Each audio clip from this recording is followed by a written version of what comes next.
Olá a todos vocês, com muita alegria, nós iniciamos esse projeto da APM Defesp com a Coloplast, com o apoio do Diário PCD, para compartilhar com vocês tudo aquilo que nós temos de informações sobre incontinência urinária. Vamos falar sobre incontinência urinária masculina, feminina, vamos falar sobre a questão da sexualidade e as pessoas com incontinência urinária com o apoio desse grande parceiro, desta grande parceira, que é a Coloplast, aqui com a APM Defense. Nós estamos nesse primeiro projeto trazendo para vocês uma palestra, um bate-papo para falar sobre a incontinência urinária feminina. Comigo aqui ao meu lado, a Carolina Tchakerian, que é coordenadora de clínicas da APM Defesp. Carolina, temos os nossos convidados, a Coloplast, é mais um projeto que nós estamos começando. Sim, estamos muito felizes desse projeto novo, né? Dessa parceria com a Coloplast e com as meninas também, que vão aí dar a palestra, esse bate-papo com a gente, e o seu Gilberto também, para a gente conversar um pouquinho.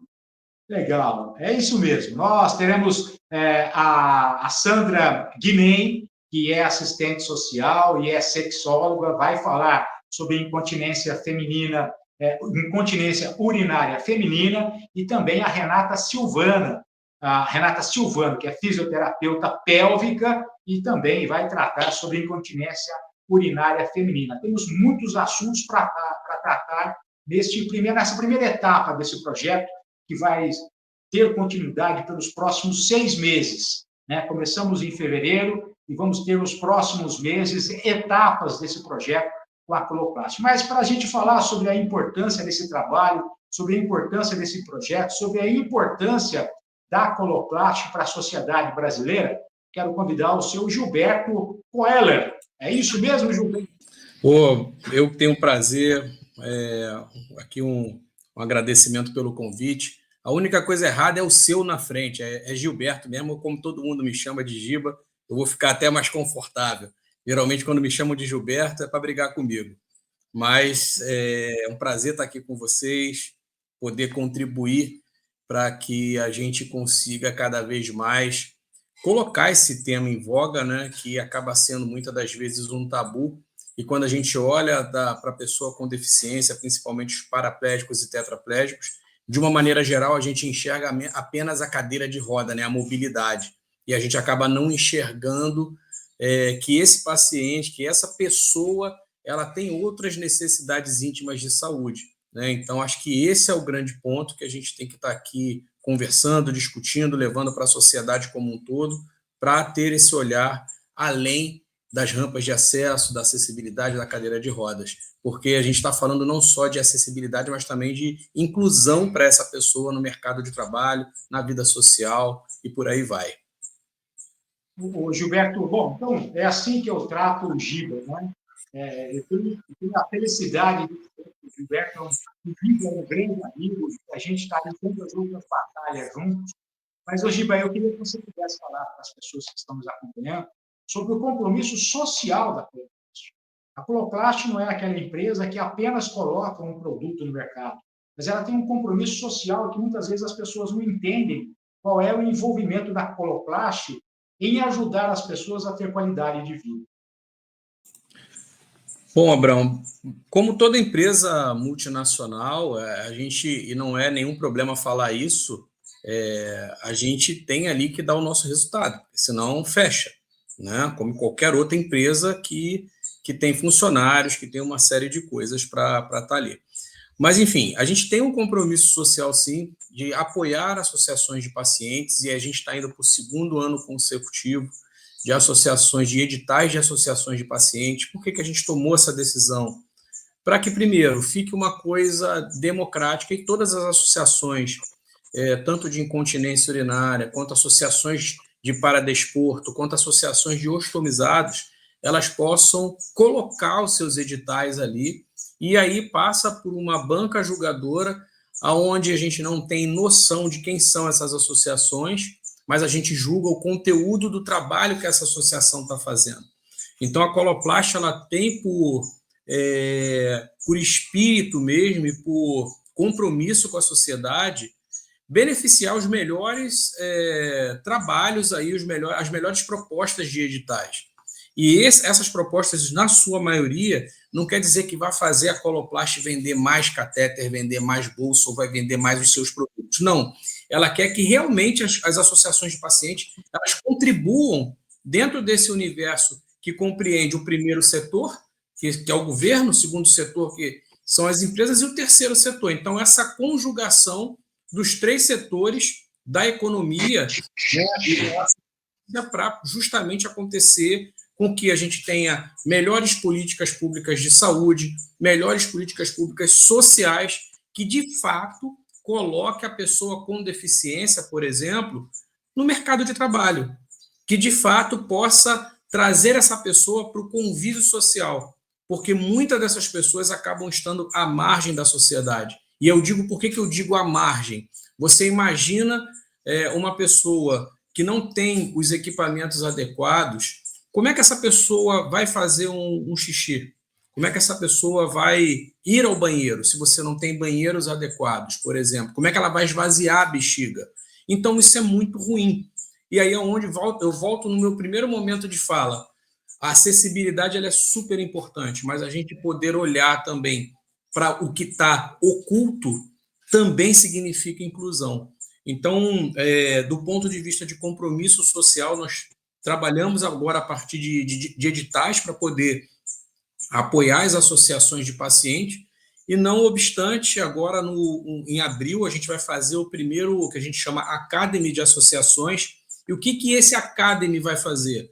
A gente quer cada vez mais que as associações de pacientes sejam autossustentáveis, não dependam da indústria, porque, querendo ou não, por mais ético que a Coloplast seja e outras indústrias são também, existe o conflito de interesse. Então, quando você tem associações de pacientes que são independentes, que elas conseguem se autossustentar, isso é o melhor dos cenários para toda a sociedade, porque a gente acaba afastando um pouco mais para longe qualquer tipo de conflito de interesse. Então, nós temos essa responsabilidade social, não só em apoiar, mas também em querer desenvolver essas associações.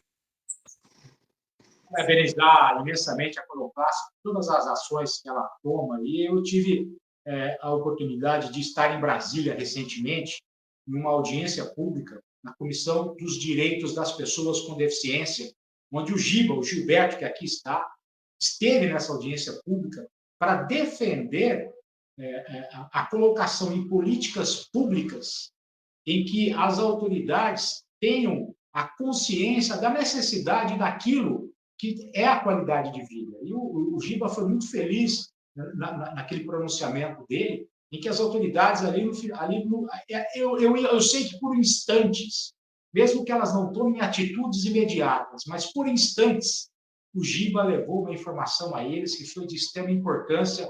Parabenizei o Giba lá pessoalmente, quero parabenizar aqui pelas nossas redes sociais, pelo trabalho que você faz diante das autoridades, Giba, que é levar essa conscientização. Abrão, e acho que isso é um ponto legal, porque o que a gente quer, na verdade, é conscientizar. Hoje fala-se tanto o quanto que a judicialização da saúde ela é prejudicial para quem toma as decisões, para os gestores de saúde e tudo mais, mas você vê o caso do catéter hidrofílico. Ele foi incorporado em 2019. Então, no dia 24 de julho, a Conitec recomendou, que é o órgão que auxilia o Ministério da Saúde nas incorporações de tecnologias em saúde, ela recomendou e o Ministério da Saúde incorporou.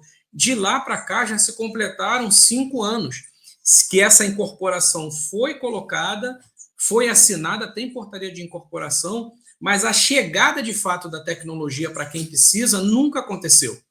Por quê? Falta pactuação. E como a gente sabe, o SUS ele é tripartite. Então tem a instância federal, que é o Ministério da Saúde, os estados, através do CONAS, né, das Secretarias Estaduais de Saúde, e os municípios, o CONASEMES. O que a gente está na briga agora? É que isso seja pactuado. Porque hoje, o que acontece? O município está tirando dinheiro do próprio bolso sem a contrapartida dos demais entes federativos e por aí vai. Alguns estados que têm o programa da mesma maneira. Então, como eu estava dizendo para vocês, a gente acaba não tendo equidade para que as políticas públicas de saúde sejam executadas. Não vai muito longe, não. Eu vou pegar aqui a APM-DEFESP, Associação dos Policiais Militares, que eu tive o prazer de conhecer aqui do Rio e eu vou ter o prazer de conhecer em São Paulo também. Olha o que acontece com um policial quando ele tem um ferimento por arma de fogo, vai para uma cadeira de rodas, e depois disso começa um drama muito grande para esse policial militar, porque ele é reformado, ele não consegue muitas das vezes mais exercer a profissão dele, e ele tem problemas íntimos de saúde, que se não for bem tratado, essa pessoa vai ter infecções urinárias de repetição. Então, a gente tá deixando de olhar para um agente do Estado que nós proporcionamos. Nós, sociedade, temos que ter um carinho muito grande pelo policial militar, pelo bombeiro militar, por essas pessoas que colocam a sua vida para nos proteger. Só que a contrapartida que a gente, quando vê isso do Estado, e Estado que eu estou dizendo de uma maneira geral, não estou aqui especificando Estado A, B ou C, acaba não acontecendo.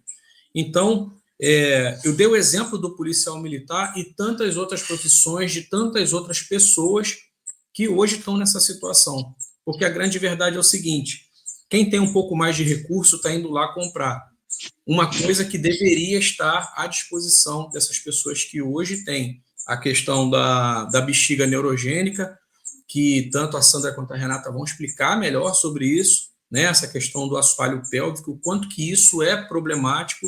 E outra, para fechar aqui, que acho que eu já estou falando demais, a gente tem um estudo da Fiocruz que mostra que até 2050 as infecções vão matar mais do que câncer, serão 10 milhões de mortes no mundo. E a gente não tem antibiótico suficiente hoje, ou novos antibióticos para tratar essas infecções. Então, está se usando de forma indiscriminada. Olha o outro grande problema da saúde aí chegando também, né? É o uso indiscriminado de antibiótico, porque muitas das vezes eu já vi, porque eu já fui aí Brasil afora, pessoas fazem uso de antibiótico de forma profilática, sem nenhuma, como é que eu vou dizer, uma orientação específica do médico, e a gente está criando resistência bacteriana. Vai chegar lá na frente, a gente não vai ter como tratar uma infecção que poderia ser evitada. Muitas dessas pessoas, acidentes automobilísticos, acidente de moto principalmente, acabam tendo infecção generalizada, indo a óbito, ou em outra situação precisa de diálise, porque a lesão sobe, você tem uma lesão renal e com isso essa pessoa precisa de diálise. O custo para a saúde ele se torna muito maior do que praticamente essa política ser pactuada, né, e colocada à disposição de quem precisa. Ô, Giba, o nosso compromisso desse mês é levar informações sobre a incontinência urinária. Outras entidades vão levar também sobre a questão da estomia também, não é? Vai levar essa informação em projetos com a Coloplast.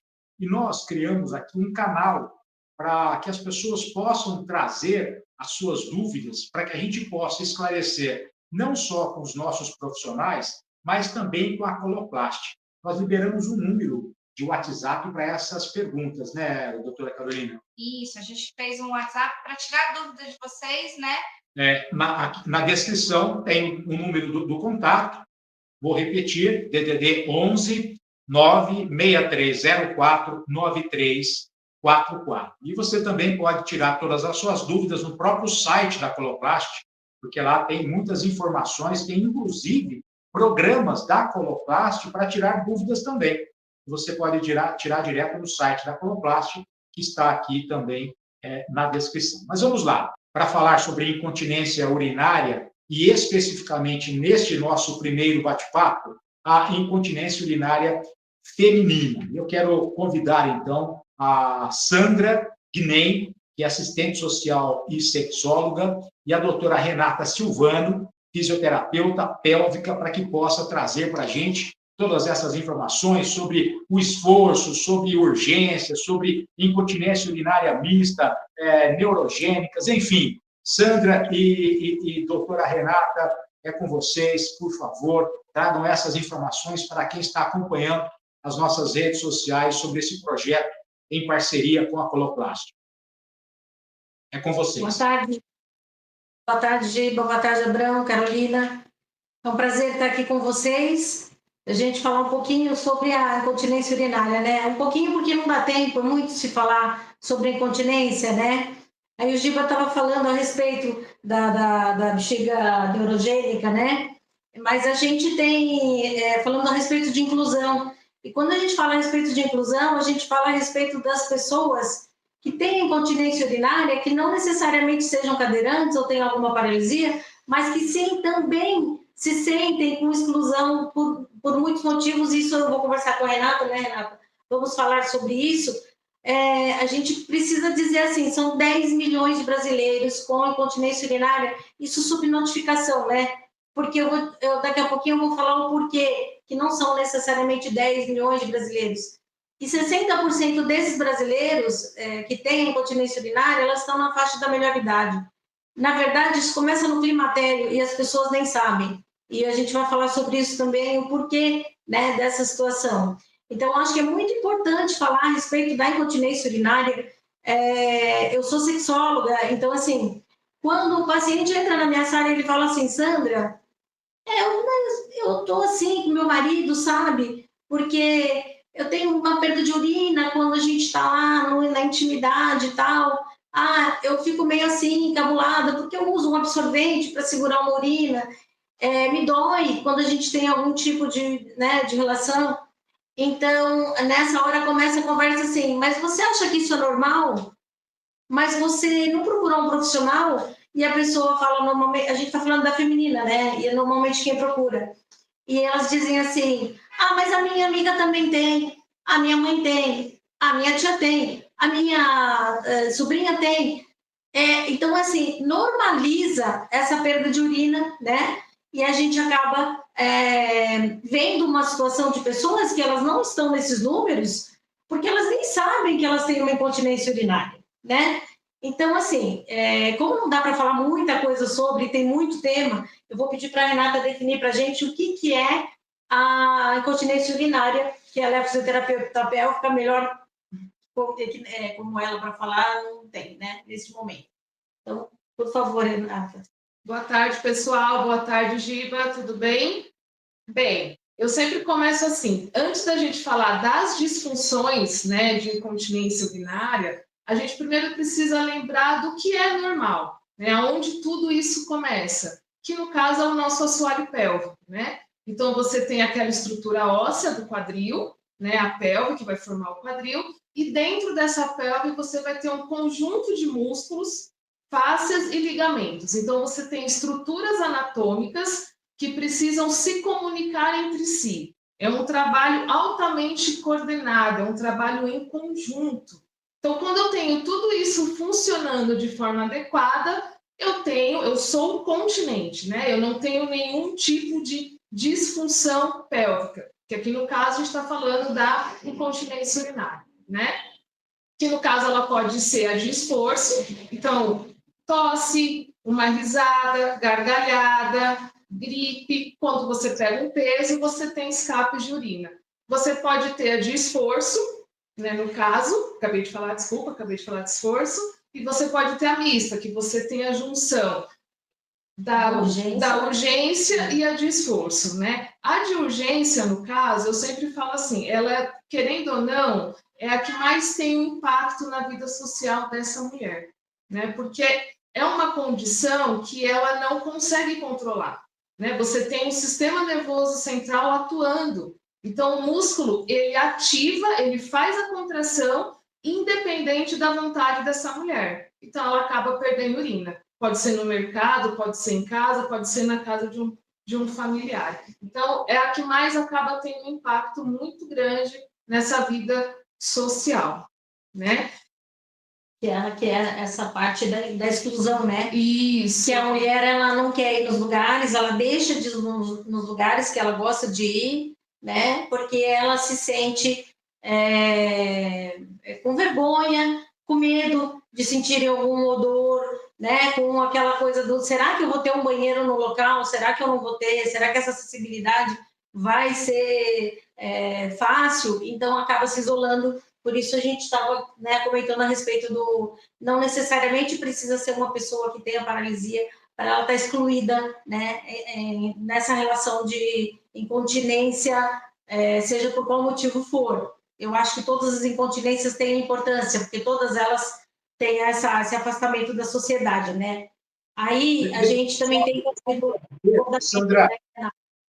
Sandra, nós vamos ter uma etapa de perguntas e respostas, mas aqui a minha dúvida eu vou tirando agora, né? Você tem dúvida, manda pelo WhatsApp, mas eu vou tirando agora. Mas diante disso que você disse, Sandra, de que a mulher deixa de ter o convívio social em função da incontinência urinária, para evitar esse tipo de problema no convívio social, isso não traz outros problemas também, doutora Carol? Ela não acaba tendo, além de ficar em casa, trazendo um pouco de ansiedade, um pouco de depressão também? Acaba gerando outros transtornos, né? Da parte psicológica, gera uma ansiedade muito grande na pessoa, né? A Sandra falou, será que vai ter banheiro, como é que eu vou me virar? Né? Acaba deprimindo a pessoa também. Então, acho que é um conjunto de coisas que acaba atingindo a mulher, né? Não só a mulher, mas também. Sim. É que hoje, especificamente, a gente está falando da questão feminina. Mas também, qualquer pessoa, qualquer questão da continência urinária, ela acaba sendo atingida também psicologicamente, né? Ô, Giba, se a gente falar para uma autoridade, quando se for falar de política pública, que a incontinência urinária também traz consequências psicológicas, talvez as pessoas não entendam isso, né, Giba? Infelizmente é complexo, né? Se a gente pegar, eu vou usar um exemplo que a gente precisa ter que uma autoridade tenha um problema para ela tomar alguma atitude. Né? Se a gente parar para ver a história recente do Brasil, se a gente tem a portaria dos ostomizados, foi porque em 2009 o Zé Alencar ficou ostomizado.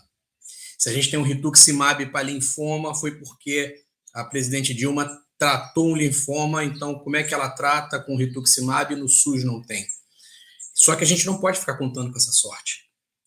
Sorte aqui, um eufemismo, tá? Que ninguém deseja que nenhum ser humano tenha nenhum tipo de doença.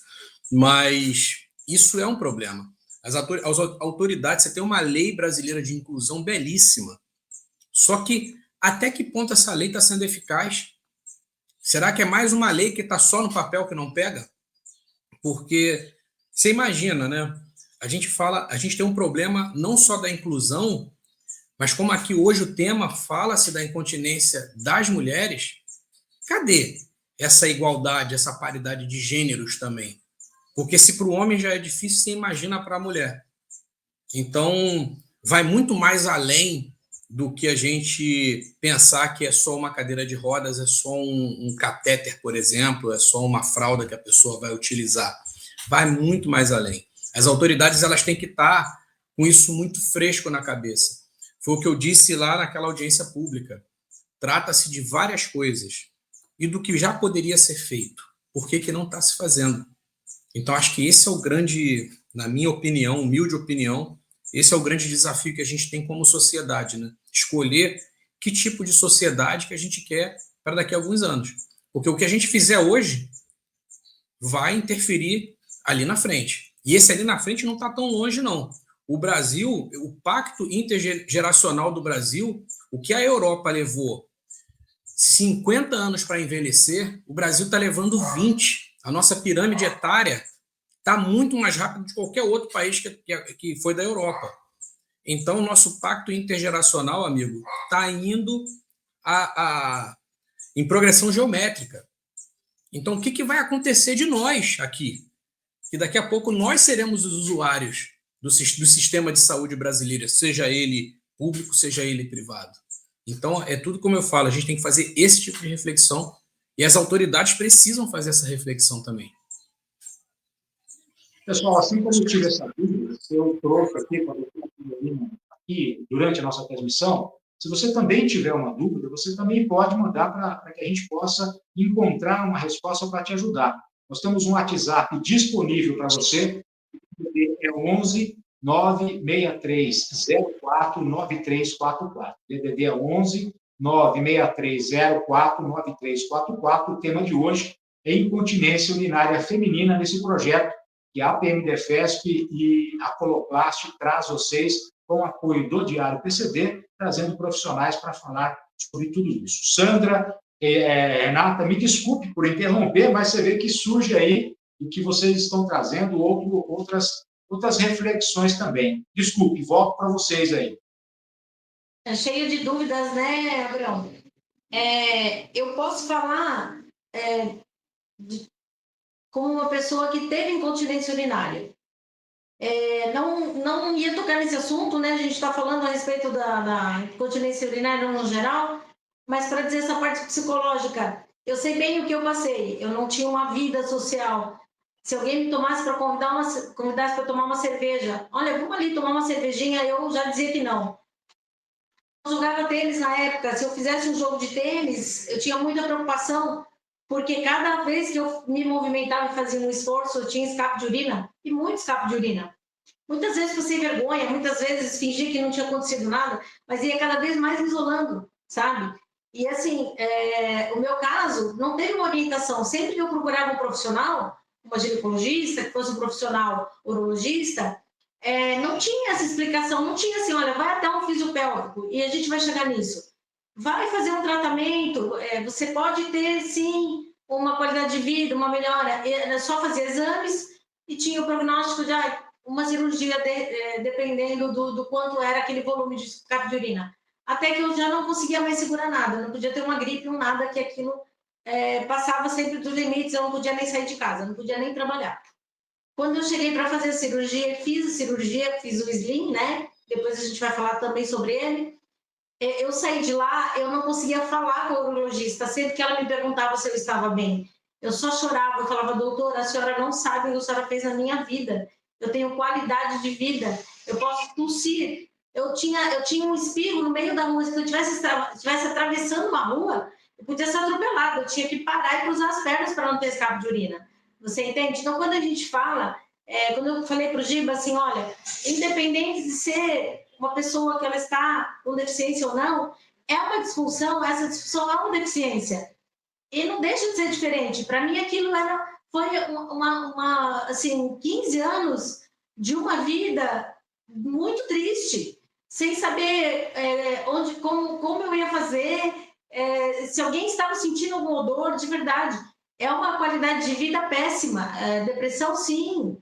Sempre me afastando, sempre me isolando, né? Então, acho que a importância de falar a respeito da incontinência urinária feminina ou masculina, que a gente ainda vai falar, né? Que também é super importante.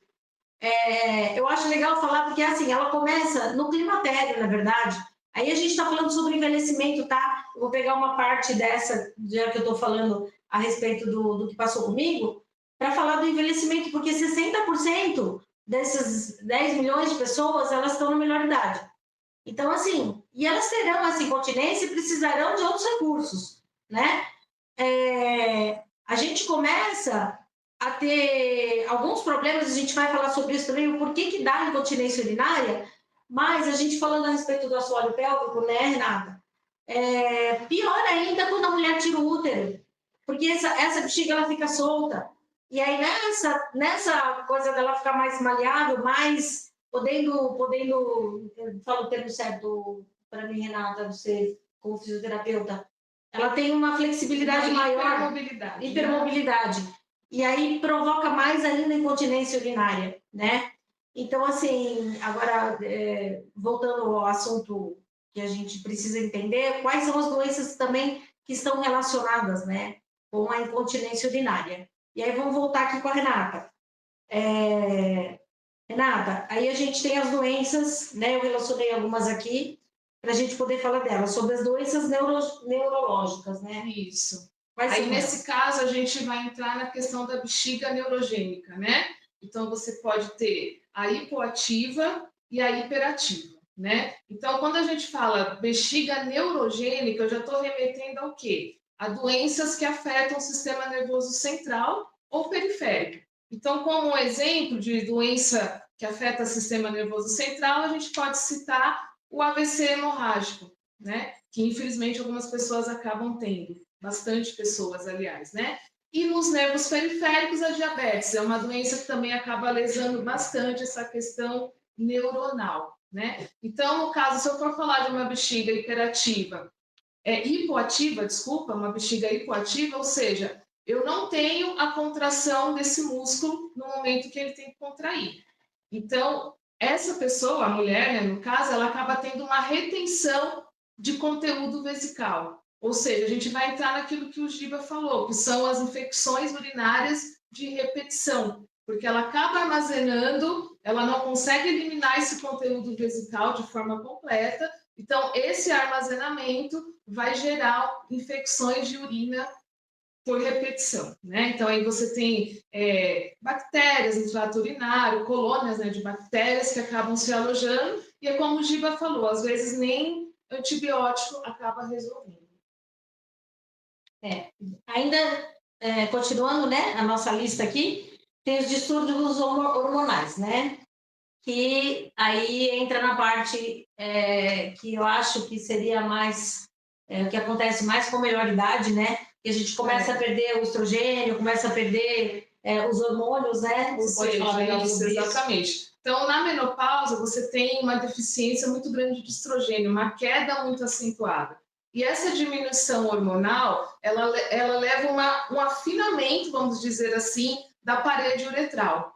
Então, se a gente for pensar na fisiologia da micção, onde você, quando está fazendo o enchimento vesical, você precisa, por exemplo, que um esfíncter uretral faça força, contraia juntamente com os músculos do assoalho pélvico. Com essa deficiência, isso acaba ficando muito dificultoso no caso. Então, por isso que começam os escapes urinários. Ou você pode ter o contrário, uma hiperatividade.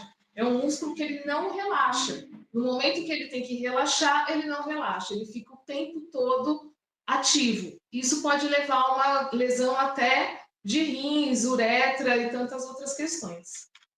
Nós temos tumores. Você podia trazer para a gente também os fatores em relação a tumores, o prolapso do órgão pélvico, a questão do AVC e também das crianças em relação aos fatores que levam à incontinência?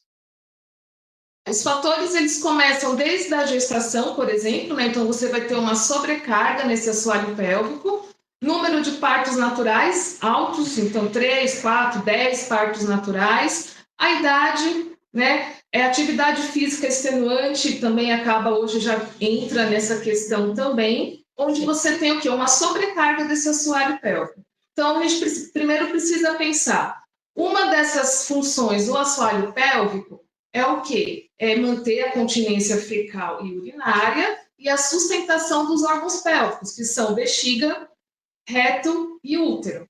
Se eu tenho uma deficiência em alguma dessas estruturas, principalmente se for falar de órgãos, a gente vai falar de fáscias musculares, né? Então, eu acabo perdendo essa parede muscular, ela acaba saindo, né? Lembrando que não é o órgão que a gente vê. Então, você pode ter uma queda de parede anterior, estou falando de bexiga, uma queda de parede posterior, estou falando de reto, e uma queda apical, que eu estou falando de útero. No caso, as mulheres que são histerocomizadas, né, elas retiram o útero, aí é o colo do útero que acaba descendo.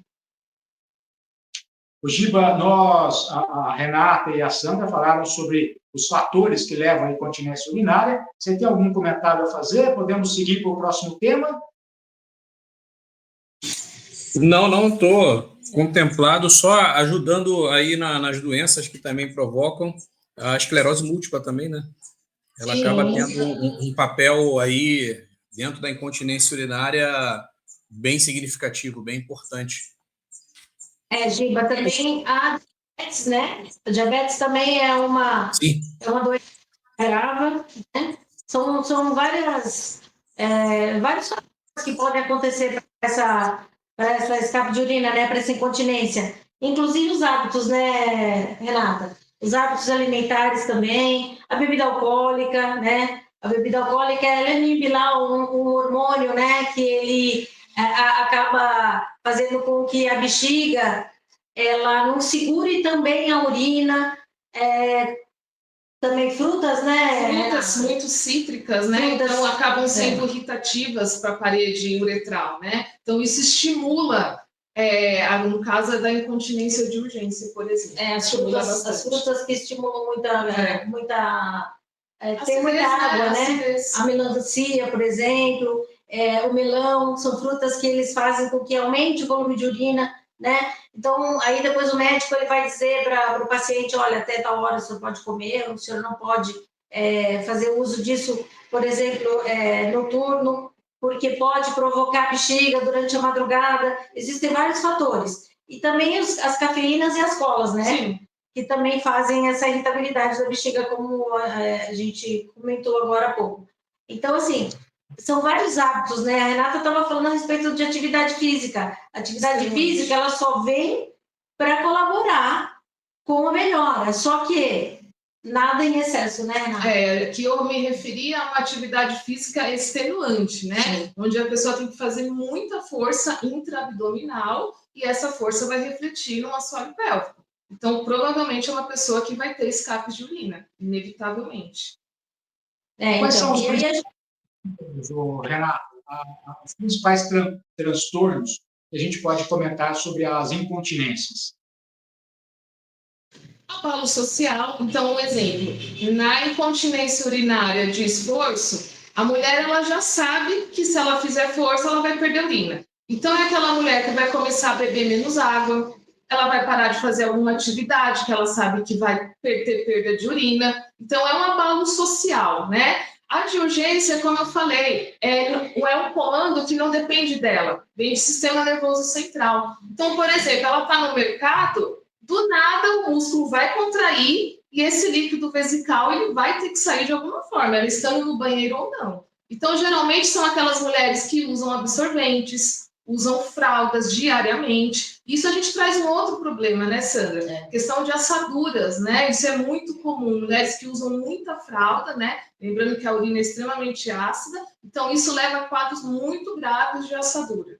Sim, sim. E tem o problema sexual também, né, Abrão? Falando nessa lista aí, problema sexual quando ela se afasta do marido, quando ela se afasta do companheiro, né? Ou da companheira. Hoje em dia, não estamos falando necessariamente de quem esteja com ela, mas enfim. Porque tem a dor, né? No ato sexual, porque a bexiga ela tá mais baixa muitas vezes, ela tá mais irritável, né? Vamos dizer assim. E a própria perda de urina durante o ato sexual. Sim, e a própria perda de urina que inibe, que faz com que a mulher não se sinta à vontade e acaba se afastando do companheiro, da companheira, mas acaba se afastando sexualmente porque se sente realmente não uma pessoa mais com qualidade para isso, né? E sem falar na parte monetária, né? Porque ter incontinência o custo é alto, né? Daí pode falar o Giba, ele tem a propriedade para falar disso, porque tudo custa, a fralda custa, a sonda custa, as pomadas para tratar as infecções que dá, ou a assadura também custam. Então, assim, o custo disso é muito alto, inclusive tratamento. E mais ainda cirurgia, quando precisa de cirurgia. Então, a gente está falando aí de um problema monetário também muito grande. A gente está caminhando para o final desse primeiro episódio, desse projeto da APM-DEFESP, com a Coloplast, com apoio do Diário PCD. O tema é incontinência urinária feminina. A próxima etapa é tirar dúvidas sobre tudo isso que está acontecendo. Eu queria que a Renata trouxesse para a gente a questão da prevenção. Como é que a mulher pode buscar profissionais envolvidos nisso para ter a prevenção da incontinência urinária, Renata? A prevenção é o trabalho dos músculos do assoalho pélvico. Isso a gente está falando de pessoas que não têm lesão nervosa, né? Então, é trabalho dos músculos do assoalho pélvico. Eu costumo falar que os músculos do assoalho pélvico é igual a qualquer outro que a gente tem no corpo. Então, um exemplo, você não vai à academia fortalecer seu quadríceps, né, que é o músculo da coxa? Os músculos do assoalho pélvico é a mesma coisa. A questão é que eles são internos, né? Então, as pessoas não costumam lembrar muito disso. Mas, basicamente, hoje, a prevenção é treinamento dos músculos do assoalho pélvico, feito com fisioterapia pélvica. Então, a gente tem todo um trabalho de carga, sobrecarga, né? A gente tem biofeedback, tudo isso é usado durante um tratamento de continência urinária. E para falar assim, perdão, nós temos os profissionais que podem ajudar nessa prevenção, né, Renato? E aí são sexólogos, ginecologistas, como você disse, o fisioterapeuta pélvico, nutricionista, o endócrino e também o psicólogo. São profissionais que podem ajudar nessa prevenção, não é? Extremamente importantes, né? Eu falo que é um tabu, né? Ninguém chega numa rodinha dizendo que tem incontinência urinária, que perde urina, por exemplo, né? Então, a psicóloga nesse campo é extremamente importante, né? Nutrição, questão de alimentação, mudança comportamental, hoje é considerada padrão ouro para essa questão, né? Endocrinologista, né? Para saber dos hormônios, como é que está a taxa hormonal, como é que está em relação ao emagrecimento. São vários profissionais envolvidos, inclusive o sexólogo. O sexólogo normalmente é a pessoa que ela vai receber aquela pessoa que está com problema, né, na parte sexual, claro, e vai vai fazer um diagnóstico, né, vai fazer uma avaliação e mandar para os respectivos profissionais, o psicólogo, quando tiver aí uma relação psicológica envolvida, vai mandar para o endócrino, sabendo que, de repente, a pessoa precisa de uma alimentação melhor. São vários profissionais que conseguem fazer essa orientação e conseguem fazer com que seja, pelo menos, encaminhado para tratamento com o profissional certo, porque cada caso é um caso, então precisa de cada profissional, em cada caso, certeiramente, sabe? Para que a pessoa se sinta também amparada, né, por essa rede de apoio, dessa equipe multidisciplinar. É importante a gente lembrar que existe um ideal, mas esse ideal nem sempre é possível alcançar, né? Então, o que eu quero dizer com isso? Existem incontinências urinárias que ela não depende necessariamente de um fator externo. Então, por exemplo, se você tem uma uretra anatomicamente fora do seu eixo, falando de fisiologia, ou uma lesão de esfíncter interno, a fisioterapia pouco pode ajudar nisso. Então, é aquela paciente que ela vai ter que voltar para o urologista e ele vai ter que fazer uma avaliação, outro tipo de abordagem. Normalmente, correção cirúrgica. Aí entra essa questão de catéter, de sonda, para quê? Para melhorar a qualidade de vida dessa mulher. Não que vá resolver a questão, mas, assim, melhora bastante a qualidade de vida dessa mulher com os dispositivos que hoje tem, graças ao avanço da medicina e da tecnologia. Bom, pessoal, a gente está tentando trazer uma série de informações para vocês, mas nem todas serão possíveis, e por isso que a gente quer voltar para trazer, para então tirar dúvidas. Mas já caminhando já para a finalização, sobre esse tema, incontinência urinária feminina, eu queria que a Renata, a Sandra e o Gilberto juntos pudessem falar sobre o tratamento, não é? Para que as mulheres, né, consigam conviver e ter qualidade de vida enfrentando a incontinência urinária feminina. É com você, Renata, Sandra, e depois o Giba poderia combinar também comentar sobre isso para a gente. Então, a Renata estava aqui falando, né? Eu vou pedir para ela repetir, mas em relação ao tratamento, né? Existe um tratamento que ele dá para ser feito por profissionais, né? Como a gente já tinha dito, mas a Renata repete, por profissionais adequados, só com um tratamento, e também tem o pós-cirúrgico. Então, Renata, conta pra gente como é que a gente faz com o tratamento ainda não cirúrgico. Tá, eu estava comentando que existe um ideal, né? Mas nem sempre a gente consegue atingir esse ideal, por conta de fatores intrínsecos de cada mulher. Então, de repente, você tem uma mulher que tem uma uretra anatomicamente fora do seu eixo, uma lesão neural do esfíncter interno. Então, são questões neuronal, né? A fisioterapia pélvica, ela não consegue atingir esse padrão, né? Então, a gente encaminha novamente para o médico faz a sua avaliação e aí ele vai traçar o melhor tratamento. Normalmente, são correções cirúrgicas, que aí, no caso, entram os dispositivos, as sondas, para melhorar a qualidade de vida dessa mulher. E os prolapsos, né, Renata? Sim. Os prolapsos de bexiga, que são tratáveis com a fisioterapia pélvica. Até grau 2, a fisioterapia pélvica tem grande sucesso. Grau 3 e 4, eles também são cirúrgicos. E existem outros tratamentos, né, como a colocação do sling, existe o botox, existe também o esfíncter artificial, né, Renata? Existem medicamentos, né? Então, existe aí um tratamento para cada caso, né? Existe ainda uma solução, né, Renata? Sim, sim, com certeza. Como o Giba falou, a medicina avançou bastante, a tecnologia também. Então, graças a isso, a gente tem hoje dispositivos que melhoram bastante a qualidade de vida dessa mulher. Ô, Giba, nós tentamos abordar aqui aquilo que é o o foco principal da incontinência. Tem muito mais coisa para falar, mas é um problema que está começando, e que a gente quer, no decorrer dele, trazendo mais informações para trazer essa qualidade de vida para as mulheres, para os homens, tratando disso de uma forma direta aqui pelas redes sociais. Bom, acho que o primeiro passo já foi dado, já está até sendo dado, né? Só de ter esse fórum aqui para a gente discutir sobre o tema, com profissionais como a Carol, você, a Renata e a Sandra, já a coisa já fica realmente muito bem estabelecida. Então, eu vejo que a gente discutir as questões de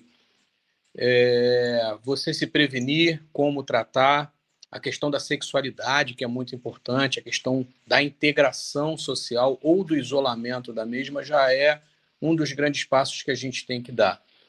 Então, fica aqui o meu recado nesse sentido também, né? Porque a construção de boas políticas públicas ela tem que passar especificamente pela sociedade e, mais específico ainda, por quem passa pelo problema. É aquela velha história, né? Nada de nós sem nós. Então, a gente já deu um grande passo, está dando aqui nesses capítulos que a gente vai estar ao longo do tempo aqui trazendo, né? Então, já fico extremamente feliz e colocar sempre aqui a Coloplast, me colocar à disposição. Carol, a nossa próxima etapa é o Tira Dúvidas. Isso, na próxima etapa a gente vai fazer o Tira Dúvidas, a gente vai passar aqui o canal do WhatsApp para vocês mandarem as dúvidas de vocês e também podendo, né, fazer a própria pergunta aqui na rede social, né? O nosso WhatsApp é o 11 96304 9344. Aí manda lá suas dúvidas que em breve as meninas aí vão responder para vocês. Legal. Quero agradecer imensamente a Renata, a Sandra, a Gilberto, a Carolina, a Carol. Quero agradecer a Coloplast por dar essa oportunidade para a APMDefesp, nessa parceria com o Diário PCD, de levar essas informações nesse momento sobre incontinência urinária feminina. Depois vem, como disse a Carol, o Tira Dúvidas. Depois, incontinência urinária masculina. Também vamos tirar as dúvidas em relação a esse tema. E depois vamos falar sobre a questão sexológica, a questão da sexologia para a pessoa que enfrenta a incontinência urinária. E, mais uma vez, parabenizar a Coloplast, agradecer, Giba, por esse apoio, por essa confiança. Em breve estaremos juntos em outras etapas, em outros projetos, e nós só temos a agradecer a confiança de todos vocês. Muitíssimo obrigado, viu, Giba? Eu que agradeço, meu irmão. Muito obrigado a vocês. Valeu. Tchau, Sandra. Tchau, Renata. Obrigado. Obrigada. Tchau, tchau. Tchau, tchau. Valeu. Tchau, Carol. Tchau. Tchau, Giba. Obrigado, gente. Valeu. Anota o número do telefone aí. DDD 11 96304 9344. Tire as suas dúvidas em incontinência urinária feminina, Coloplast, APMDefesp e Diário PCD. Tchau, gente. Valeu. Tchau.